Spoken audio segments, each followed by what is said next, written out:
Just as an aside, Yeah. I'm nervous. Just so you know. Well, don't be nervous. Okay. Well, we are excited to be here today with Peggy Murphy. And two things I know for sure wouldn't be here without you, and that's one, me, because you're my mom. It's true. And two, this company, Softies. So it's kind of fun to sit down and get your perspective on how the business began, what it's like to run a business, and what it's like to run a business with family. That's a lot. Don't be nervous. Yeah. Are you ready? Don't be nervous. Yeah, you're right. You wouldn't be here if it weren't for me. No, I owe you a lot.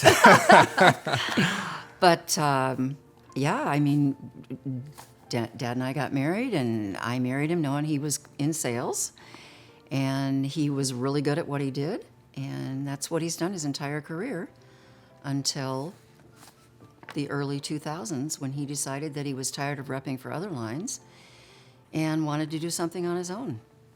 So that's a big jump. It is a big jump. And Big there's jump. more than just me and you. There's three boys in the families. There's Yeah. Chris, Tim, Pat, Yep. And puppies. Matthew, Mark, Luke. A lot of dogs. A lot of dogs. A lot of dogs. A lot of sports, a lot of action. A lot of sports, yeah. So what was it like? What was the experience raising three boys and running a family business at the same time? Well, the good thing is that you guys were all pretty well grown by the time I got involved in the business. Before that, I was a full-time worker for a surgical company, and before that, I did medical transcription out of the house while I was raising I remember you guys. that, yeah. Yeah. Very so- fast typer, like super fast, crazy fast typer. Very detail-oriented. But yeah, I worked out of the house. My main focus was the boys, and Dad traveled a lot. So when he was home, he was really home because he worked out of the house. But when he was gone, it was you guys and me. And How did you guys manage those responsibilities? Because I know, Dad would load up a Suburban and he'd drive down to Iowa or over to Wisconsin, or he'd go to New York for market week, and, Yeah. and you'd be home with us. How did that work out? a lot of phone calls, because that was before cell phones for the most part. We just did a lot of communicating while he was on the road.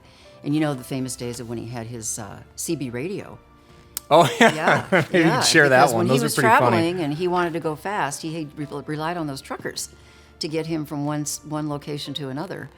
Can you share his call name? His handle was the Panty Pusher. Yeah, so they would, the CBers would say, "Who's this Panty Pusher? Where is he?" And that would be Dad, because he was selling lingerie and sleepwear. I always remember coming home from school and Dad would be in the basement in his home office, and every now and then he'd pop up with like a bra on his head or something. Usually when friends were over, that's when Yeah. he really came to shine. Yeah. Yeah, 3 boys, and he's selling women's lingerie. So it was quite an interesting thing for you guys, too. Yes, I'm sure it shaped us in interesting ways. Yes, it did. But no, he worked really hard, and he provided us a really good living. He did. We were able to pretty much put you guys through schools, and all 3 of you are successful and on your own, and that was, I think, largely attributable to Dad and his hard work ethic. Really hard worker. Mm-hmm. And then I kind of maintained the home front. Yep. But like I said before, when he was home, he was really home. He loved being with the boys. He loved with you guys, and he loved being with the dogs. And he made it a point. He is very much a family man. Yeah. Yeah. I think he coached every team I ever played on. Probably, yeah. Until they either kicked him out or me out.